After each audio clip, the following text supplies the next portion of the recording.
আচ্ছা বিন্দুটা মেয়ে, তাই তো? আচ্ছা ঠিক আছে। আচ্ছা দেখো তো বিন্দু কোনো জায়গায় ক্ষতি করছে কিনা ওর? দেখো বিন্দু কোনো জায়গায় ক্ষতি করছে?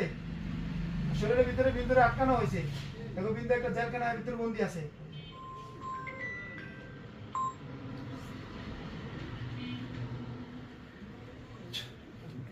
বিন্দু কোথায় আছে? জেলখানায় আছে। আচ্ছা, তোমারও লক করে দেওয়া হয়েছে।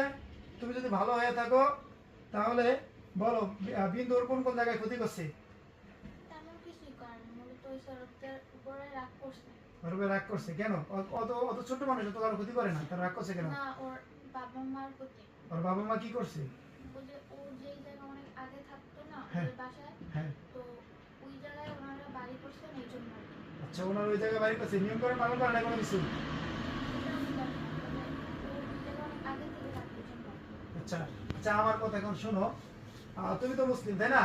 আচ্ছা ওরে জিজ্ঞাসা করো, যেহেতু লোকখানা আছে তুমি ওর সাথে কথা